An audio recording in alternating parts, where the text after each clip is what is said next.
welcome back to the Top Performance Strength Podcast. This is your host, Kip Steingart, joined by co-host Declan Peterson. What's up, Declan? Hello. And then we got complete baseball performance in the house, Jason Acevedo. How's it going, Jay? Hello, everybody. So nice. All right, so today's topic of conversation is going to be everything related to fall ball, and we're going to kick it off to Jay for the first question.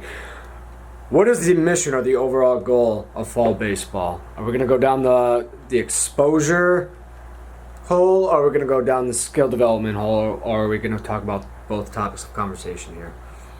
I think there's going to be a good blend of the two, and I think a lot of that's just individualized based on where the player is in their pretty much academic career, right? So, you're talking about the difference between youth players, high school players, upperclassmen in high school. So it all varies. Like where we're at right now with a lot of the kids we'll be running follow with, they're all juniors and seniors for the most part. So it is a huge fall for the uncommitted seniors, and then for the juniors, sophomores we have that will be training and playing with us, I think the big key is one more strong year of development while they kind of get their feet wet into the recruiting process as they start playing in front of more and more college coaches throughout the course of fall. But it's a combination of both. I think where you see certain programs do it, I'm not going to say wrong, but it's solely based on exposure, and teams come together and they might practice one day a week and then they play on the weekend. And most fall tournaments are 2 to 3 days max, unlike summer where it's 4 to 5 days because they're trying to build around school. But I think the one thing we've done over the past probably 7-8 years is, and this is something that a lot of our players really kind of rave about, is the combination of both development and the exposure. So we do a ton of training with the lifting, the throwing programs, hitting programs. Obviously, a lot of those are based on the individual needs and stuff that we'll kind of cover later in regards to how much they should be throwing, things like that. But I think a lot of it, just with the development side of it, is it's a great opportunity, especially for the non-fall sport athletes, for guys who do play fall sports. So that's something we'll jump into as well. But for these non-fall sport athletes, like, it's one of the few times of the year where they're not stuck doing, when baseball season starts in the spring for us, they have their open gyms, their team lifting and stuff that's monitored but not always the best for them. And I think fall is kind of a nice period where they kind of get away from their school for most individuals, and it gives them an opportunity to really kind of get a good jump start on an off-season development program. Yeah, Declan, how about you weigh on your thoughts? Like, what were you doing as a junior and a senior in high school for fall ball? I know it's probably drastically different compared to what you were doing at the college level, but can you give your insight here? Yeah, I think Jason made a lot of really good points. One thing that I wish, because I did play fall ball, I also, for my first 3 years of high school, played golf as well. So like a typical week for me would be golfing like Monday through Friday most of the time, and I would have the weekends off where I could play baseball. I would still get my lifting in and some skill work a lot of times as soon as golf practice would be done. We'd usually get done about 5:30, 6 o'clock, and I would go to a local field until it got dark with some of my buddies, and we would hit after a couple times a week, or I'd go to my high school and hit the batting cage off the tee for a little while. And I still was lifting in gym class, but in terms of like playing level and skill development, it was more so a thing where we kind of just went out to tournaments for a day or two on the weekends. There really wasn't much skill development, hardly any exposure. The only exposure I ever got was one of the coaches of one of the teams we were playing. He happened to be the recruiting coordinator at Roosevelt University in Chicago. That was the only time I ever had a college coach talk to me in fall ball. So where I was in the program that I was playing for did not really set us up for the most successful fall or the biggest bang for our buck. I don't even, looking back sometimes I'm like, why did I even play fall ball? So that's another reason why I think this is a really good topic to touch upon. But I think how Jason and Kip are running things around here definitely would have been where I would want to be if I was a player, in terms of having exposure and playing quality baseball in the fall, but at the same time still developing as a player and getting better. Yeah, just knowing how like myself and Ace are running the fall ball program here, and as far as like what we do and how we can separate ourselves from the masses and other organizations or other teams. Again, it's very comprehensive in nature, which is what we want from a year-round perspective. Like I know that I take the time to plan things out from an annual basis and on an individual basis in terms of how I'm going to plan my strength and conditioning programming. Ace, I know you're the expert when it comes to the throwing programming side of things as well as the hitting side of things. So what is the emphasis that you're going to be placing with guys when it comes to prioritizing skill development as it relates to throwing and hitting? Because I can tell you for myself personally that I like to use the month of September as kind of an early off-season phase because we're only playing games on the weekends. So if we're not going to play until Saturday and Sunday, where we're most likely going to be playing anywhere from 3 to 4 games max, then I want to take advantage of getting these guys stronger in the weight room for the month of September before we hit October and go into full off-season mode. This way I know I'm getting at least a guaranteed 5 to 6 months of off-season training with my guys. So what about you? What is your approach when it comes to the skill development side of things? Well, with fall ball, I think from the hitting standpoint, you do have to keep in mind, especially for the older aged players, and we're talking like juniors and seniors, with that bit of exposure that they do get.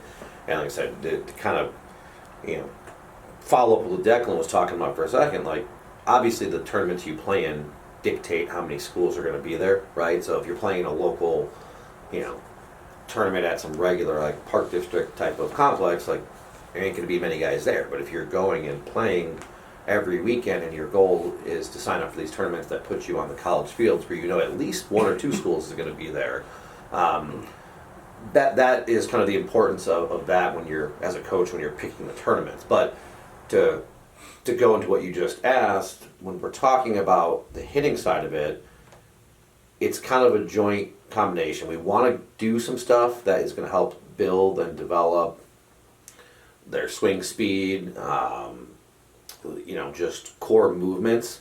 And with some kids, fall ball is a great time to kind of experiment with some stuff that maybe they've been interested in, like style-based stuff, like an open stance or something that might help their vision. But at the end of the day, fall ball, we're still playing games on the weekends. So during the period of time of fall ball where there's a game on a weekend, we are doing a ton of timing-based stuff, approach work, contact points, different things. But we're trying to help them have success on the weekend when they're getting in front of coaches. And another thing to try to do with that is put a little bit more high pressure on the situations, whether it's just challenge rounds, whether it's we've had years where we've had kids screaming at each other or talking crap to each other behind like the cage to try to get them in an uncomfortable position, because for a lot of these kids, when they do go see those college coaches for the first time, there's a sense of like discomfort for them. So trying to put them in more stressful situations in the practice setting so we can hopefully help them when we get to the games. But from the hitting standpoint, like I said, the weeks that we don't have games, so we usually run anywhere from a 5 to 7 week program. Those non-weeks, once the season ends, the fall season ends, it turns into more of almost an exit interview is what I like to do with them, right? Like, okay, here's what we need when we get into our off season, like our true off season. For some kids, we're going to discuss shutdown periods of time. So like we asked about throwing, right? Throwing right now is completely dependent on some of the key principles that we're going to talk about with how many innings do they throw, things like that. We have to throw enough to make sure that they're not going to go out there and get hurt, right? So one of the biggest things I saw with fall ball when I played was there was a lot less structure to it. So like you would go play a game on a Saturday or like a Wednesday or something, and for a lot of these leagues and organizations, there was no practice. So I literally would go on the mound and throw on Wednesday and then not throw again until the next Wednesday unless I was being proactive and throwing myself. So what we try to do is put our players in the best situation. They're going to do some variety or variation of a throwing program, multiple recovery days. They'll have days where they do throw a bullpen for the pitchers, like a light, probably a short box or just a lighter percentage, because Their innings are definitely going to be lower in the fall because, like I said, we want it for exposure, but we also don't want to bury them, especially those kids who are closer to that inning limit. We don't want that threshold. We don't want to cross. But when we go into that exit interview in like the end of fall, it's here's what you need to work on, right? So I know like Declan and I have had this talk in the past about certain skill sets you want to have, like what should our focus be? Should it be on exit velocity? Should it be on speed development? Should it be, obviously we want to do a little bit of everything if we can to improve everything, but there's certain phases that each kid has, certain things that each kid has that need to be developed at a probably a higher rate, right? So we kind of take notes all fall about things that we see, things that we know they need to address. Like I said, for some of our guys who are seniors this year who are contemplating going to pitching college, we want to have a threshold, like a number that they're at to go make their school of velocity. Yeah.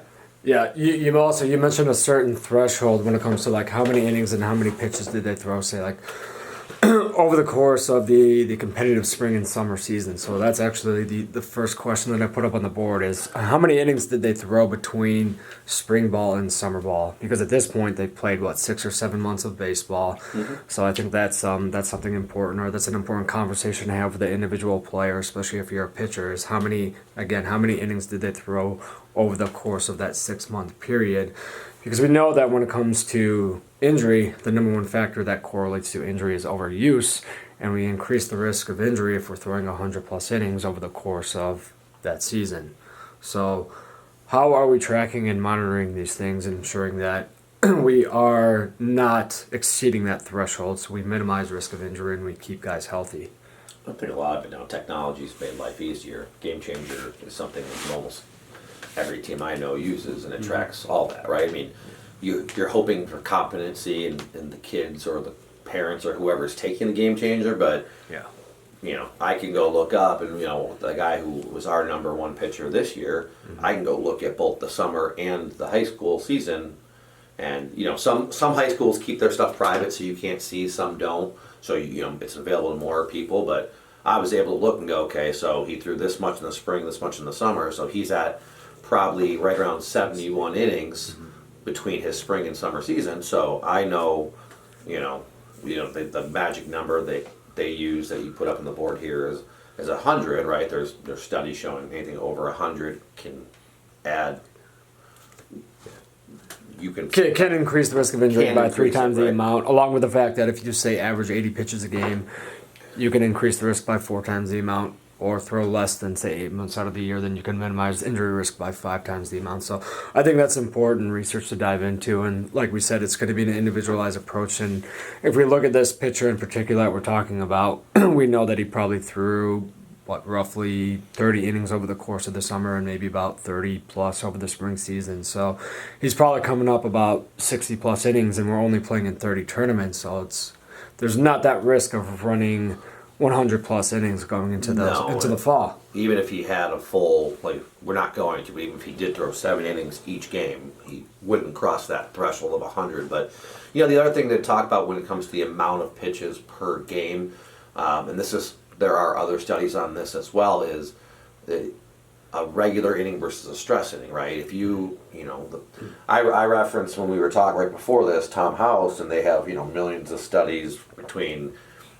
The guy's been doing it for 40, 50 years now. Like I said, how much of what he says is 100% accurate, how much of it's speculation.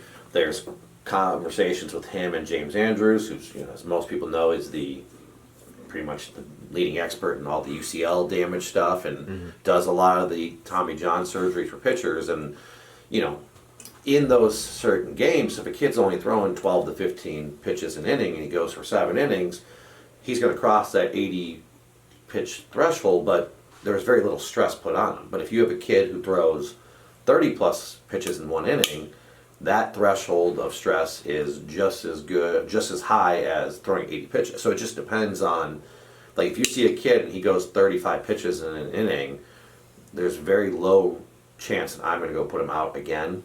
And even if I do, it's for one more inning max, because there's just something about the stress innings where we're putting so much emphasis and so much, I should say, torque on our body. You're trying to drive for that many pitches in a row with no break, no nothing.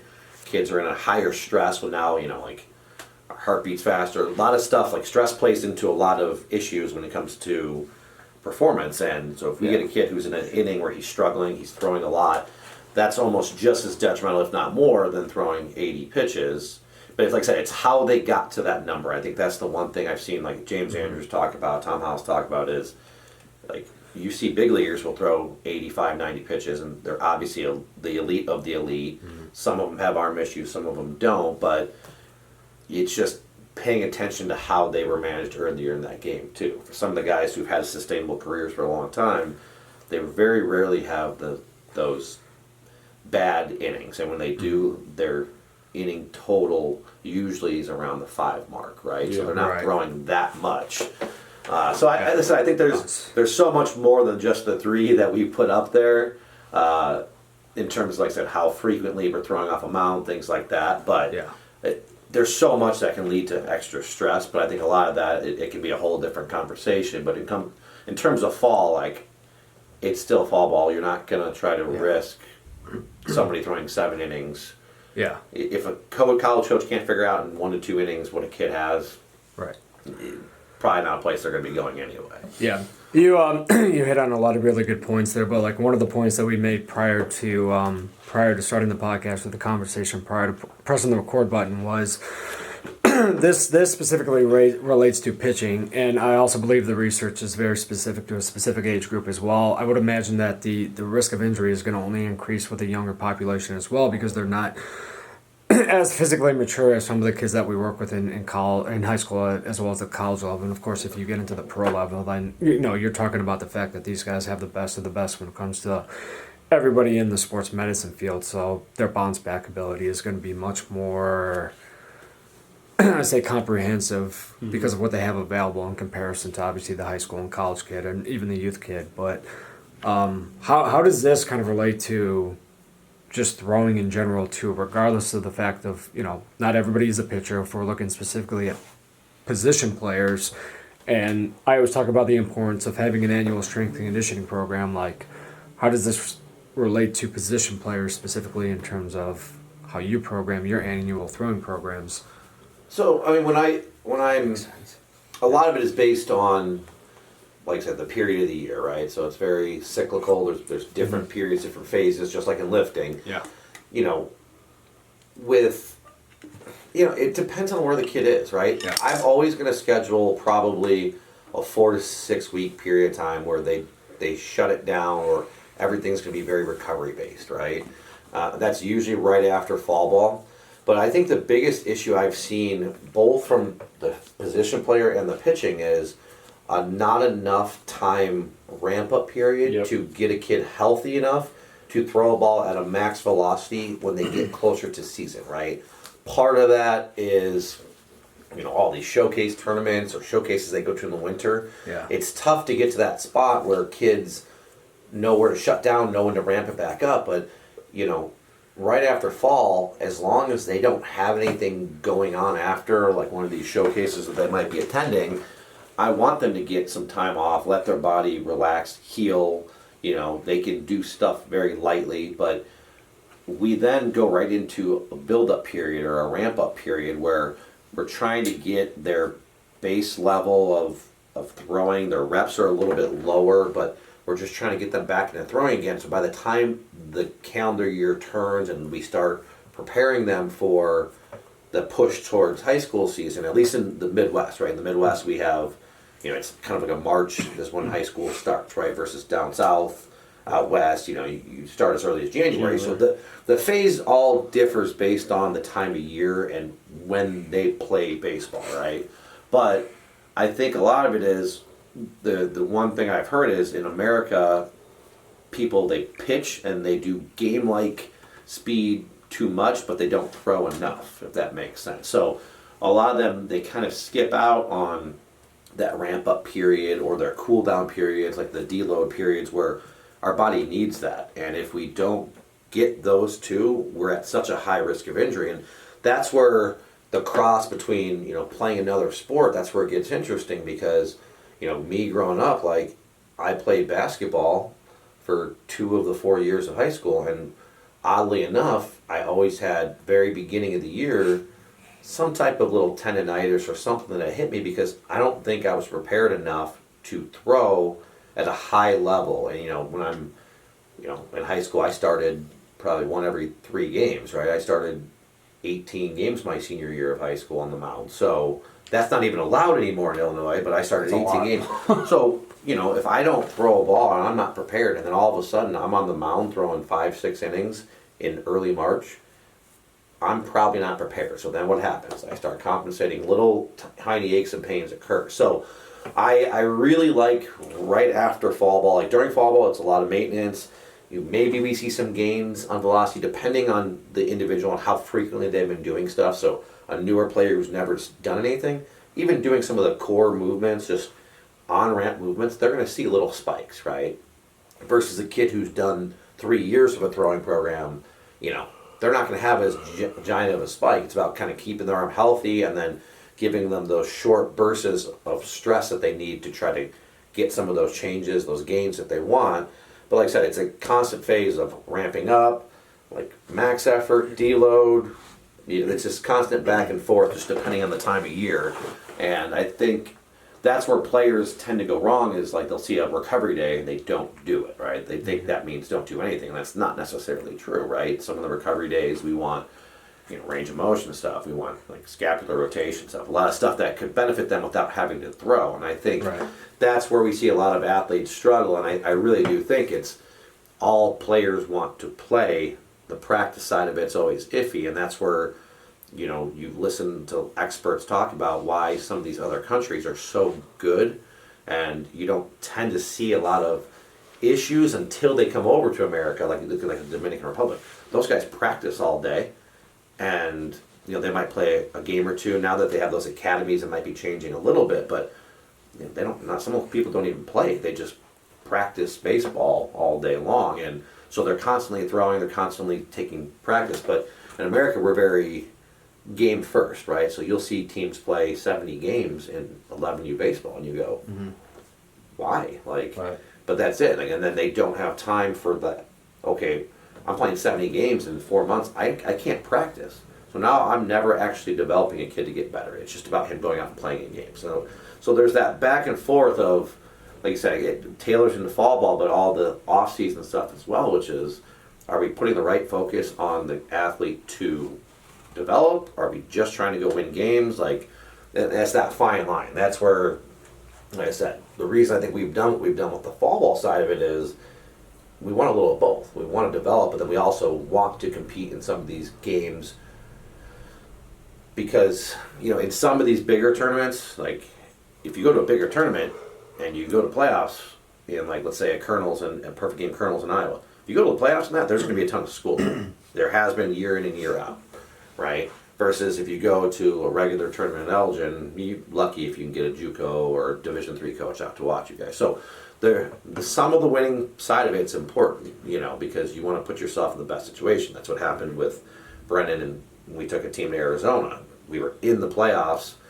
This Central Arizona, where he ended up going, who's won 2 national championships in the last 3 years, junior college, they would have never even been in our game had we not made a playoff game, right? So it's like some of these coaches show up. So winning's important, but the development side of it is, I think, way more important, but you kind of have to have a blend of both, if that makes sense. There's a lot of rambling there, but... No, it's very well put, a lot of the stuff you touched upon. Yeah.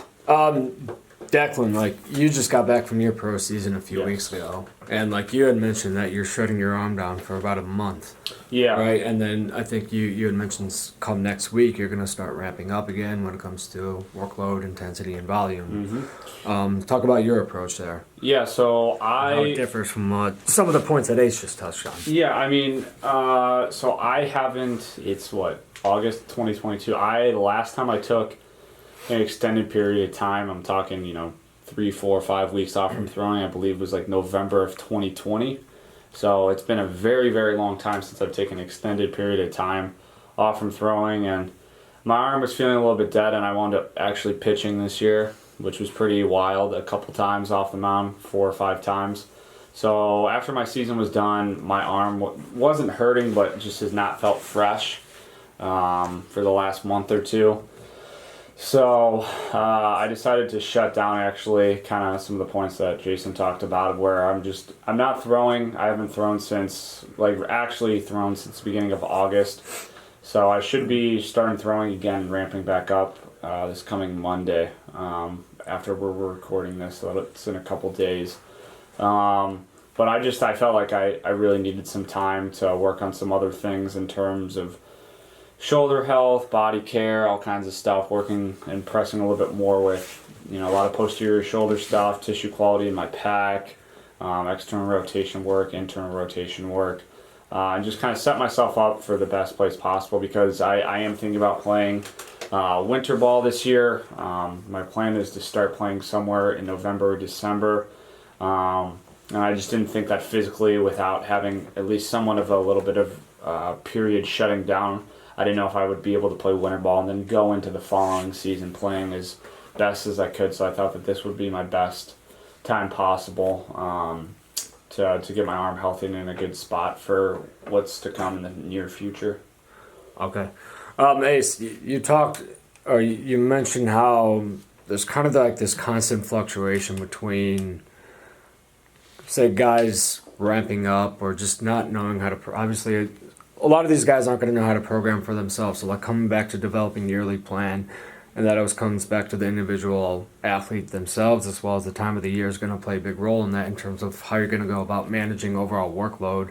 What is the focus going to be on after fall ball going into the off season? Is there going to be kind of like a deload, and then once January comes around, or November, December comes around, there's going to be a ramp up period, I would imagine, before guys get back into short boxes and bullpens and throwing live to hitters again?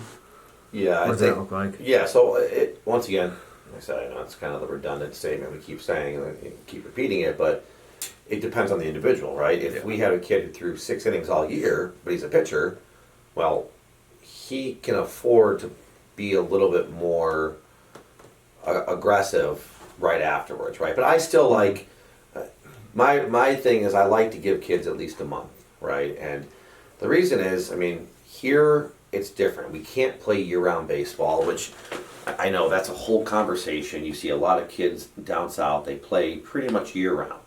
And, the question is, and I've read some stats and done some studies, but it's still kind of, it's not to be fully seen, like the amount of players from down south who get to higher levels versus the Midwest. I've heard that Midwest is having a very big uptick in arms, and we're doing better because we do have that little ramp or that little off period that we have to have because of weather, right? We're trying to build back up. We can't go play games all year round, right?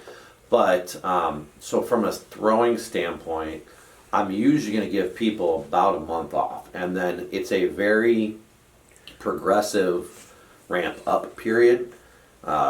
Usually it's like 3 to 4 weeks, if not a little bit more.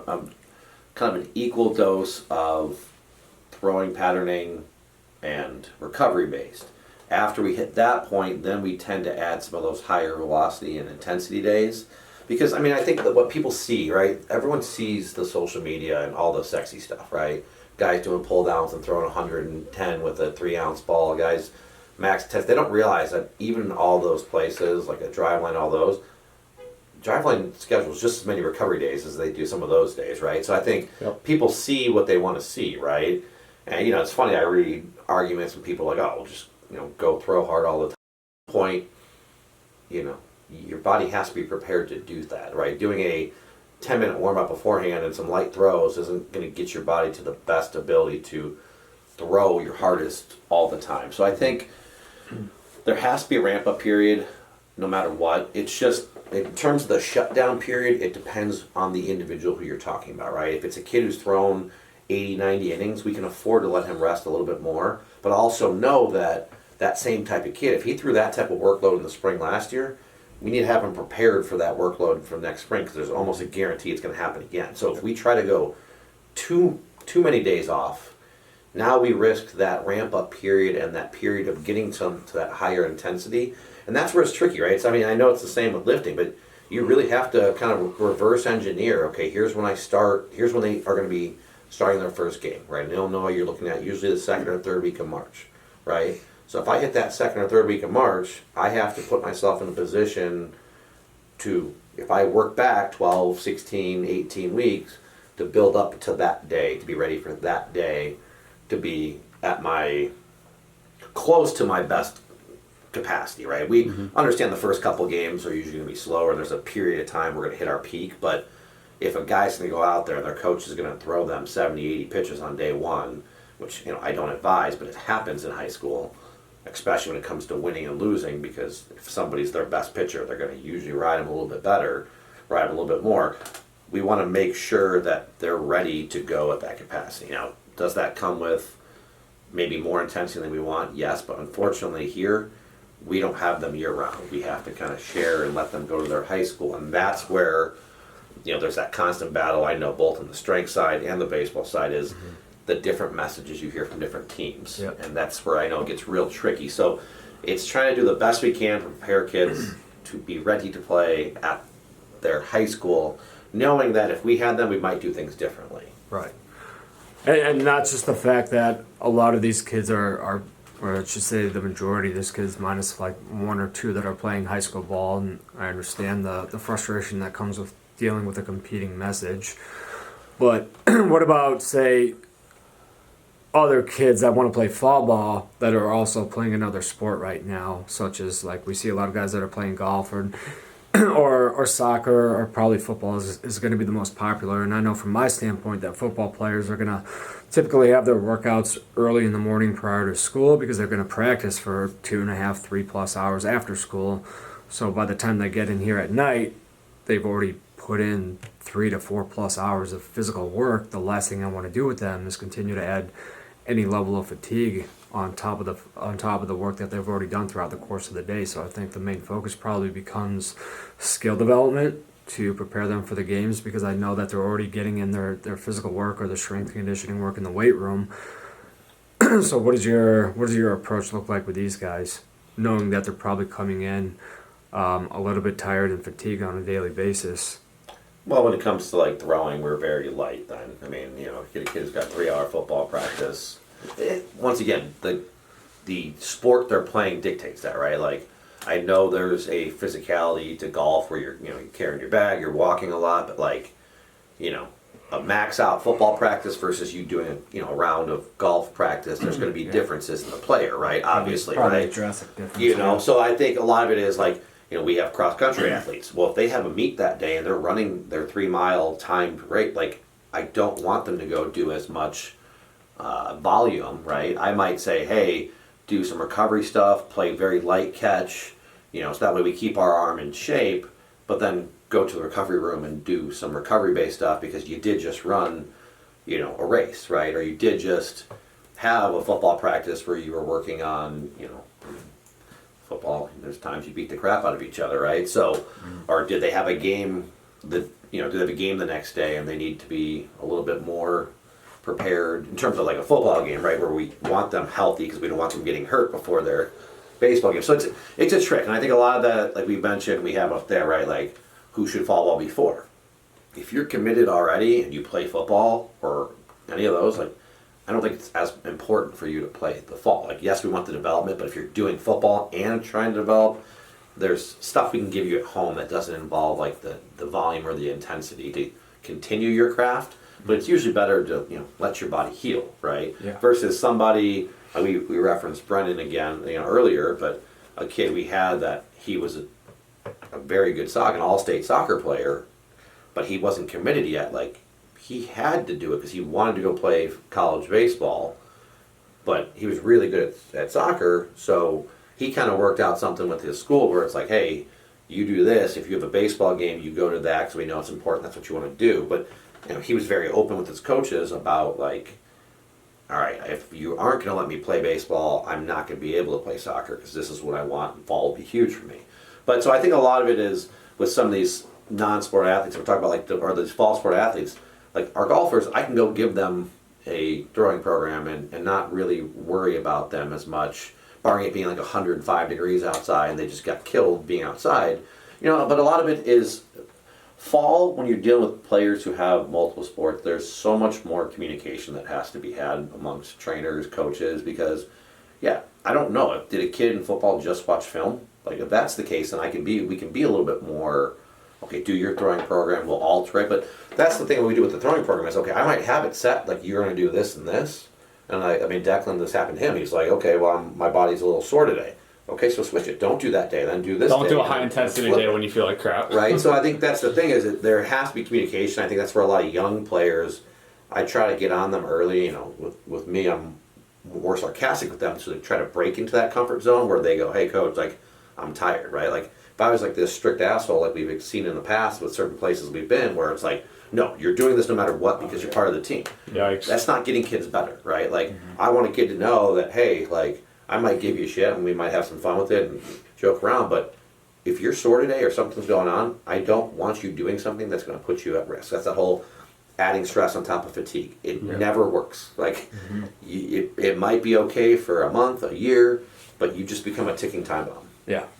Yeah. I've seen this so many times with kids that come to the weight room, and it's like I can pretty much read their body language right off the bat. And I mean, aside from that, it's always important to have those open lines of communication and have the conversation with them and ask them the necessary questions that need to be asked as far as like how they're feeling that day, and kind of looking at what they did the previous, say, 3 to 5 days, and then knowing what the plan is going to be for the 3 to 5 days ahead. I think those are important factors that I like to consider when it comes to the decisions I'm going to make with them when it comes from a programming standpoint for the day. So, Dex, did you want to add anything to that? Yeah, just one last point about like who should play football. I think something that was really beneficial for me, a little bit different from the guy that we're referencing, Brennan, but my senior year of fall ball was also really big for me. My junior year of high school, I had a subluxation of my kneecap. So and that happened on our spring trip. So I missed almost the whole spring season. I missed like 8 to 10 weeks. And then I wound up playing summer ball, but I wasn't even ready until like the first tournament. So like I had an okay season given the circumstances, but I just knew I had to be honest with myself. Like I was not ready or at 100% of where I wanted to be. So I wound up not playing golf my senior year, even though I really enjoyed it. And I wound up going to showcases, and the one showcase that I went to was at Concordia, Chicago, which was the school that I wound up going to.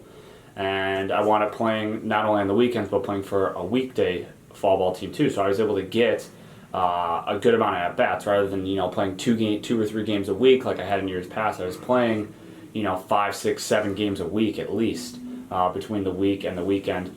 And that really helped prepare me and did get me back to a place where I felt comfortable, especially hitting-wise. So that guys that have suffered some injuries, if you're at a good spot, because by the summer, like I was good, I was ready to go. I don't know if I had the best, physical therapists and team, but I did have enough time to recover, and I was feeling good. I had no setbacks. So for somebody who's had a little bit of an injury and wants to test the waters, and you're still trying to get exposure like I was, fall ball was very beneficial for me at that point as well too. Yeah. So to wrap things up here. Let's ask the question, and we kind of dived into this already, but who should play fall ball? Well, I think, Declan kind of just hit on the point there with it, which is, okay, is it a kid who needs to get exposure, who's, in the back half of his career, right? So the time of year changes, right? If we have a Division I type player, right, that sophomore year is very important for them, right? That's maybe freshman, fall, but definitely that sophomore, summer, and fall are huge. If it's a kid who's more of a Division III JUCO kid, that junior summer into senior fall ball is crucial, right? So if we're talking exposure, it depends where you're at as an athlete. Obviously I have a knack for trying to send a lot of kids to junior college just because I had success with it, and I've seen a lot more of my kids go and have success and lead to big Division I or better money off at whatever school they went to, Division II, Division III. I press kids there, but if I have a kid who's a Division I type prospect, like I want to get him more exposure earlier. So maybe then for that sophomore specific, we want to be a little bit more focused on him getting out, getting that exposure, right? Kids who didn't play as much, like Declan was saying, right? Like we had a case like that with Matt Flaherty, who's down at Abilene Christian now, right? Got hurt his junior year. Summer, he was still getting back into it. fall ball was the big thing for him, and then that summer was the COVID year. He didn't get to, or that spring was COVID, so he didn't get to play. So in reality, fall ball was everything for him. The very end of summer into fall ball was when he got his stretch of getting that exposure and getting his commitment to the junior college he went to. So I think, yeah, if you are healthy and you are somebody who missed time due to an injury, I think that's crucial.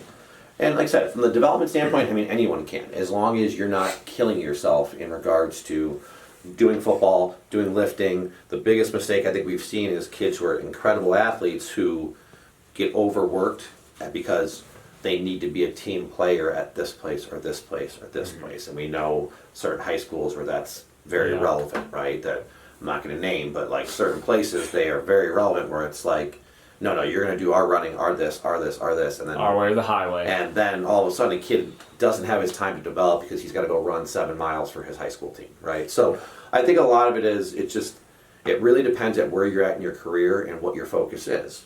Do I want to put on velocity and I'm not going to play, I just want to spend the next 6 to 8 months building that up? Great, focus on the development training side of it. Do I want that exposure because I want to go play in college and I'm a junior, senior? Awesome, we'll take care of that as well. It's just a matter of make sure you're communicating all that you feel and all that stuff, especially if you're a fall sport athlete on top of it. Yep. 100%. Yep. Very well said. All right, guys. With that, we're gonna wrap up this topic of fall ball. Hope you enjoyed the conversation. If you did, we ask that you please share it if you think that anybody else would benefit from from this discussion today. Thanks for listening. We'll see you next time with the Topic Conversation podcast.